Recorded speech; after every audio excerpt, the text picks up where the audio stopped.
Bendita seja a Trindade, para sempre seja bendita. Leitura do livro Suma Demoníaca do Padre José Antônio Fortea. Apêndice 2. O Leviatã e Behemoth. Há um texto da Escritura que os santos padres têm aplicado a Satanás. O texto do profeta Ezequiel é dirigido contra o príncipe de Tiro, mas o leitor vai logo perceber que estes versos são melhores aplicados a Satanás do que a um ser humano. Eras um modelo de perfeição, cheio de sabedoria, de uma beleza acabada. Estavas no Éden, jardim de Deus. Estavas coberto de gemas diversas, sardônica, topázio e diamante, crisólito, ônix e jaspe, safira, carbúnculo e esmeralda, trabalhados em ouro. Tamborins e flautas estavam a teu serviço, prontos desde o dia em que foste criado. Eras um querubim protetor, colocado sobre a montanha santa de Deus. Passeavas entre as pedras de fogo, foste irrepreensível em teu proceder, desde o dia em que foste criado, até que a iniquidade apareceu em ti. Teu coração se inflamou de orgulho devido à tua beleza. Arruinaste a tua sabedoria por causa do teu esplendor. Assim, de ti fiz jorrar o fogo que te devorou. Ezequiel 22, versículo 12 e seguintes. Existe um segundo texto do profeta Isaías, a qual acontece o mesmo que ao primeiro texto apresentado. Os versículos aplicam-se melhor a outra figura do mundo demoníaco do que ao príncipe babilônico ao qual eram destinados. Como caístes do céu, estrela brilhante, filho da manhã, foi lançado à terra, tu que devorou as nações? Você disse em seu coração, subir ao céu, acima das estrelas de Deus iria levantar o meu trono. Por outro lado, foi levado para o túmulo. Isaías 14, versículos 12 ao 15. Se nos fixarmos nesses dois textos de Isaías e Ezequiel, dar-nos-emos conta de que ocultamente está se falando de Satanás, no de Ezequiel, e de Lúcifer, no de Isaías. Por isso, no segundo texto, nos é dito que era um astro rutilante, filho da aurora, pois Lúcifer significa estrela da manhã. Normalmente, a tradição identifica a figura de Satanás e Lúcifer. No entanto, alguns exorcistas têm advertido, entre eles o padre Gabriele Amorsi, que são dois demônios diferentes. Os dois demônios mais altos da hierarquia demoníaca, em apoio dessa distinção entre o diabo e Lúcifer, viriam os textos do livro de Jó, referidos ao Leviatã e ao Behemoth. A tradição judaica e patrística sempre entendeu que Leviatã era a figura que representava Satanás. Mas então, quem era Behemoth? A figura de Lúcifer, entendida não como sinônimo do diabo, seria a resposta. Para ver tais diferenças, apresento a seguir o texto de Jó, capítulo 4, versículos 10 ao 28 e capítulo 41, referente a tais seres. Vê, Behemoth, que criei contigo, nutre-se de erva como o boi. Sua força reside nos rins e seu vigor nos músculos do ventre. Levanta sua cauda como um ramo de cedro. Os nervos de sua coxa são entrelaçados. Seus ossos são tubos de bronze. Sua estrutura é feita de barras de ferro. É obra-prima de Deus. Foi criado como soberano de seus companheiros. As montanhas fornecem-lhe a pastagem, os animais dos campos divertem-se em volta dele. Deita-se sob os lotos no segredo dos caniços e dos brejos. Os lotos cobrem-no com sua sombra, os salgueiros da margem o cercam. Quando o rio transborda, ele não se assusta. Mesmo que o Jordão levantasse até a sua boca, ele ficaria tranquilo. Quem o seguraria pela frente, ele furaria as ventas para nelas passar cordas? Poderás tu fisgar Leviatã com um anzol e amarrar-lhe a língua com uma corda? Serás capaz de passar um junco em suas ventas ou de furar-lhe a mandíbula com um gancho?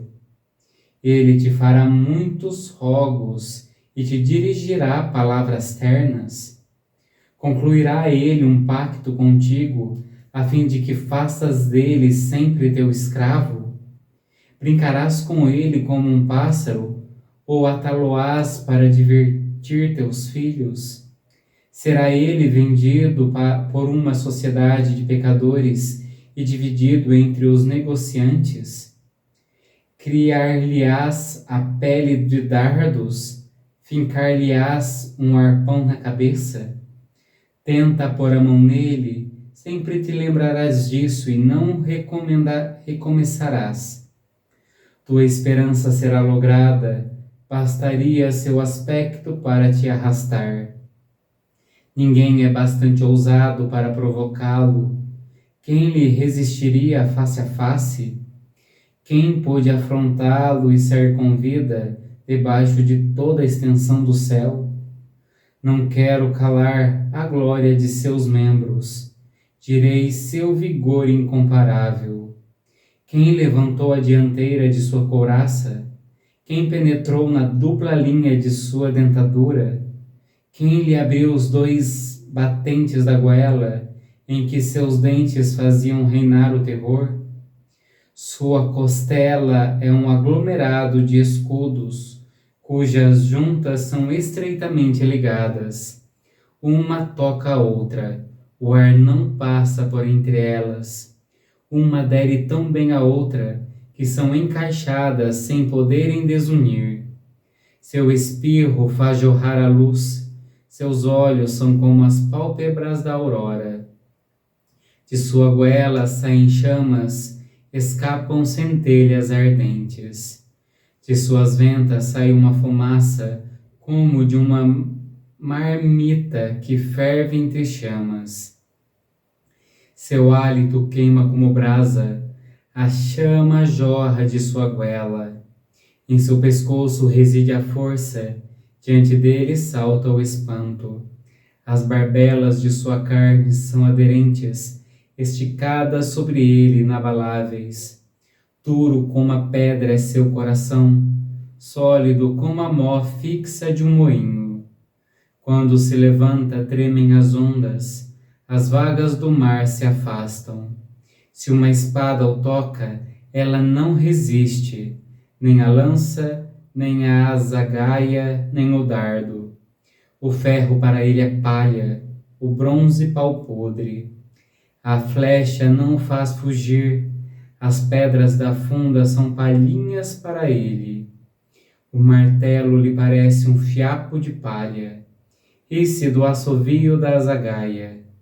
Seu ventre é coberto de cacos de vidro pontudos e uma grade de ferro que se estende sobre a lama. Faz ferver o abismo como uma panela, faz do mar um queimador de perfumes. Deixa atrás de si um sulco brilhante, como se o abismo tivesse cabelos brancos. Não há nada igual a ele na terra, pois foi feito para não ter medo de nada. Afronta tudo o que é levado, é o rei dos mais orgulhosos animais.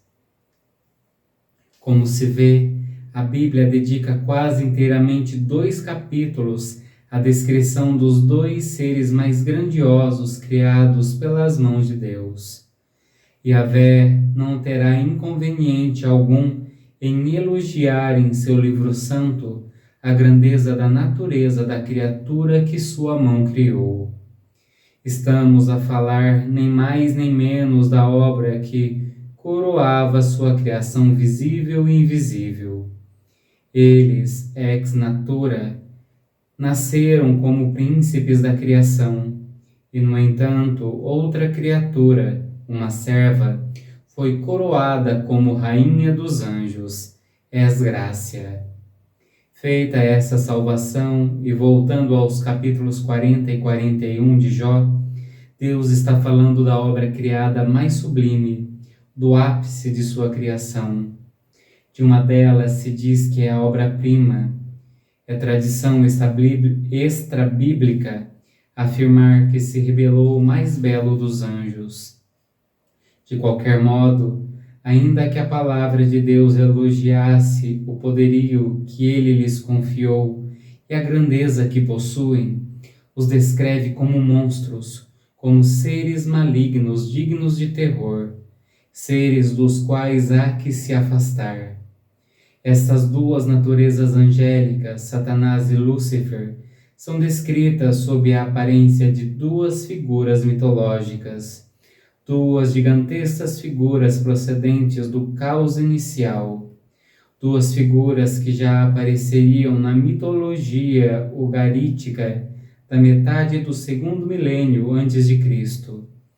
Leviatã, Satanás, a serpente antiga, o dragão, aparece sob a forma de um monstro marítimo, habitante do abismo. Behemoth, Lúcifer, é-nos descrito como um monstro gigantesco que, embora habite nas profundezas dos pântanos, é um terrível monstro terrestre. Expressamente nos é dito que ele é a obra mestre de Deus. É possível que, embora Satanás fosse o que acabou sendo, o mais maligno de todos os anjos que se rebelaram, o que se fez o mais perverso de todos, no entanto, Lúcifer talvez fosse superior em natureza. O nome de Estrela da Manhã parece indicar essa preeminência de natureza, e a afirmação de que Behemoth e não Leviatã fora obra-prima do Criador, de novo parece afirmar essa hipótese. Se compararmos os textos referentes ao Leviatã e Behemoth com Ezequiel e Isaías, certamente tiraríamos várias conclusões. O diabo era um modelo da perfeição, um querubim, consagrado com um escudo sábio e belo, enquanto Lúcifer foi a obra-prima de Deus, que lhe deu uma espada. O seu nome está relacionado à luz. Logo brilhava como uma luz especial e única no firmamento das naturezas angélicas. A tradição apresenta Satanás como o mais perverso. Foi ele quem liderou a rebelião, enquanto que Lúcifer é a estrela da manhã. A existência de duas grandes figuras do inferno, em vez de apenas uma, rompe a ideia de que levaria ao pensamento de que Satanás é como Deus do lado maligno. Assim, Satanás, goste ou não, o que fica dito indicaria que, apesar da liderança do diabo, as multidões infernais têm duas grandes figuras demoníacas. Esse tipo de dualidade na cúpula é sempre uma mortificação para os orgulhosos. Não deixa de ter um pouco de graça o fato de que nem o diabo tenha podido ter tudo a seu gosto. Depois das seguintes considerações teológicas, não resisto a tratar de fazer uma exegese espiritual do livro de Jó. De Behemoth nos é falado de sua força, de seu vigor, dos músculos de seu ventre. É dito que possui uma cauda que é como um cedro. Bem é sabido que um simples crocodilo com sua cauda poderia não só matar a um homem, senão partir uma barca sem problema. A cauda de um crocodilo é uma arma formidável, calçada de músculos, incontida por muitos homens. É dito que sua estrutura é como de bronze e ferro, e acrescenta-se que o Criador lhe deu sua espada. A espada só se dá a um guerreiro. O espírito angélico só pode fazer a guerra de um modo intelectual, de modo que essa espada era uma espada intelectual. O versículo: as montanhas fornecem-lhe a pastagem, os animais do campo divertem-se em volta dele, poder-se-ia entender da seguinte maneira: as montanhas são símbolos dos mais elevados e grandiosos espíritos angélicos, que como montanhas se elevam sobre o resto. Todos reconhecem a grandeza que Deus derramou neles. Esse é o tributo. Os animais dos campos são símbolos dos demônios, espíritos que se transformaram em seres bestiais. São tão poderosos que nada os assusta. No entanto, vivem em esconderijos e pântanos. No versículo: quem o seguraria pela frente e lhe furaria as ventas para nelas passar cordas? Poderás tu fisgar Leviatã com um anzol e amarrar-lhe a língua com uma corda? Dado que o olho é símbolo do conhecimento, pode-se interpretar que nem com o conhecimento nem pela força se pode dominá-lo. De Leviatã disse que vive no Teon, o oceano originário. Do mar, no Apocalipse, é dito que simboliza a multidão das gentes. No meio desse mar, o Leviatã move-se e mergulha. Não é possível pescá-lo, nem apanhá-lo, nem amarrá-lo, como não é possível subjugar a sua língua. Jamais pedir-te-á algo, pois é altivo e soberbo. Não é possível fazer um pacto nem aliança com ele. Trata-se de um ser bestial que só procura devorar-te. Não é possível negociar com ele, ele não serve a teus fins. Acabas ao final em suas garras. Que crivar-lhe-ás a pele de dardos, fincar-lhe-ás a um arpão na cabeça? É impossível atravessar sua pele, mas a mulher esmagou sua cabeça. Tenta pôr a mão nele, sempre te lembrarás disso e não recomeçarás. Não se pode dizer de um modo mais claro que não se pode jogar com o demônio. Aquele que se envolve ou pactue com o demônio comprovará que com ele não se brinca, que jamais alguém o invoca em vão. Tua esperança será lograda, bastaria seu aspecto para te arrasar. À vista do poder, força e furor de Satanás, perde-se a esperança da salvação. Só ao vê-lo, fica-se desalentado, sem esperança de sobreviver ao combate. Os depoimentos de todos os santos que sofreram as tentações do diabo na noite escura são coincidentes. Se não houvesse Deus para lhe impor limite, o combate de uma alma com ele seria tão desigual que não haveria possibilidade de resistir aos seus embates. Quem lhe resistiria face a face? Deus só permite a Satanás tentar uma alma quando está já muito curtida na luta cética e fortalecida pela graça. E só com a ajuda de Cristo que a alma sai vitoriosa. Esse combate de que se fala é espiritual, mas Deus põe limites à sua ação na alma e no corpo, pois sua natureza angélica da mais alta hierarquia lhe permitiria provocar doenças, acidentes, desastres e definitivamente matar à vontade. Por isso diz a Bíblia: ninguém é bastante ousado para prová-lo. Os que lhe provocam são aqueles que lhe invocam. Os que fazem isto não sabem que forças estão despertando. Daqui a pouco a gente continua. Falta só mais um pouquinho. Vou beber uma água para hidratar a boca que já secou.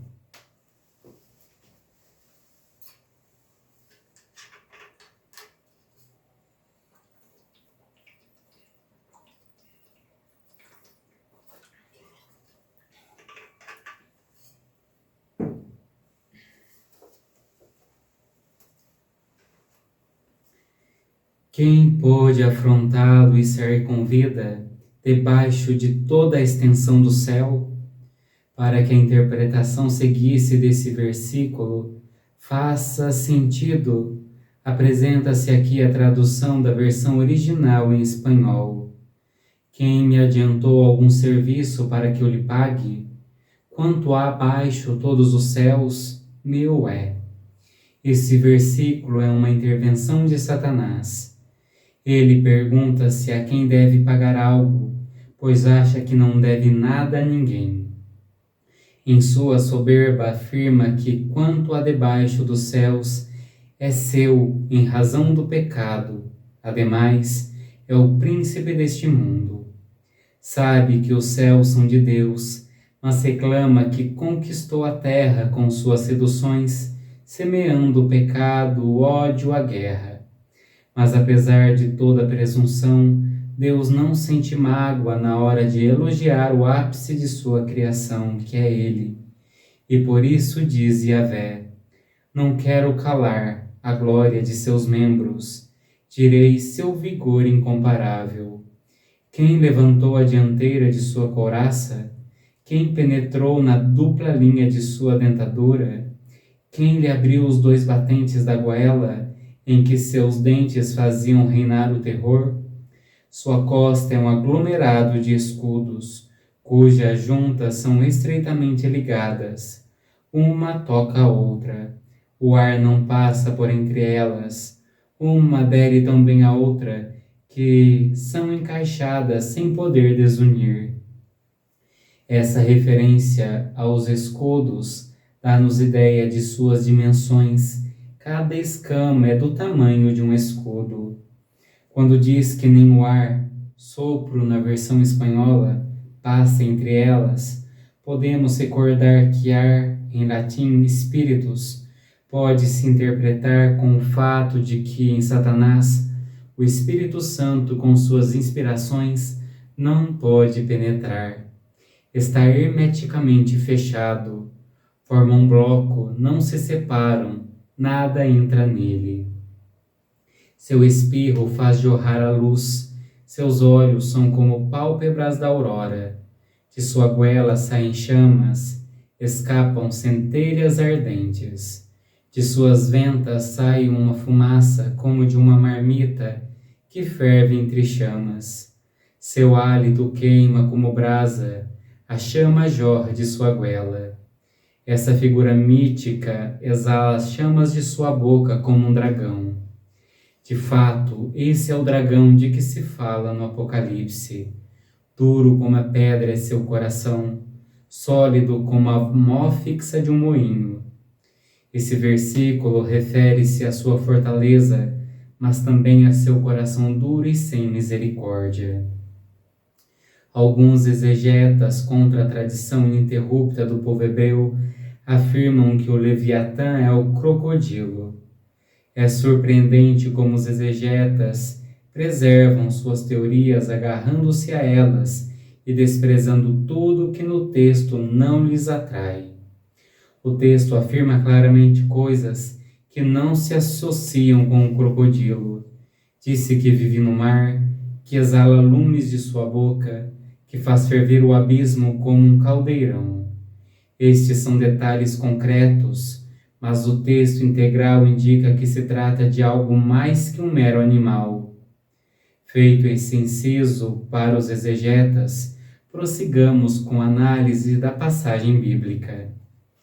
A todo ser altivo, olha de frente, é rei sobre todas as bestas ferozes. Antes elogiou-se muito ao Behemote, mas em nenhum momento chama o rei. Lúcifer é a obra mestre de Deus, mas Satanás é o rei sobre todas as bestas ferozes. Acho que esta passagem de Jó deixou claro que um é superior em natureza, o outro em perversidade e maldade. Para quem percebe, a espada nada representa, nem a lança, nem a arma arrojadiça, nem a ponta de uma lança. Considera o ferro como palha, o bronze qual madeira carcomida.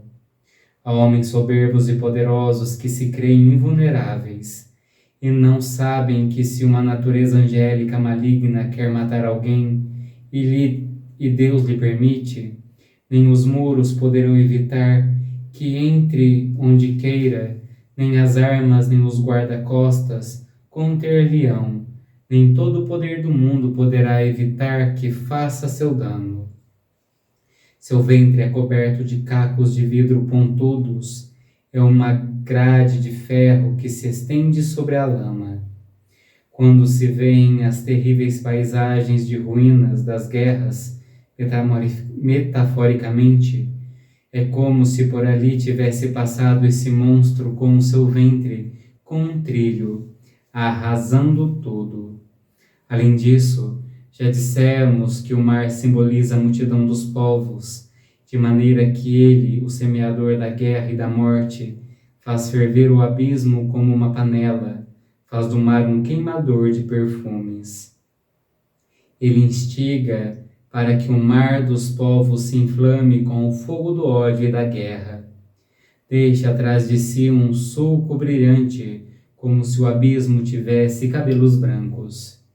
Esse sulco brilhante, isto é, esse rastro, como o que deixaram os barcos, são a vida dos homens que arrasta e destrói no seu caminho pelas multidões. Não há nada igual a ele na terra, pois foi feito para não ter medo de nada. Sim, isso comprovei nos exorcismos. O diabo aparenta não temer a ninguém, nem a Deus. Posso assegurar que não parece que exista nele temor de Deus, só ódio. Mas existe nele um verdadeiro conhecimento de que Deus pode tudo e o pode castigar. O fato é que não quer pensar nessa situação, porque tal pensamento lhe tortura. Fala de Deus com fúria e até blasfema dele, mas ainda que não queira temê-lo e fale como se não temesse, na realidade sua inteligência lhe diz que ele é onipotente. O diabo teme a Deus, mesmo que não queira admitir ou pensar sobre isso.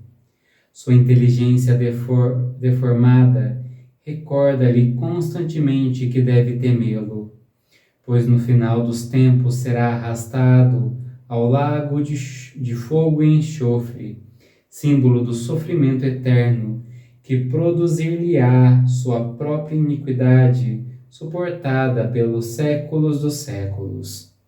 Penso que esse lago não será outra coisa senão o símbolo desse sofrimento. Não será nada físico, nem algo criado por Deus para produzir sofrimento.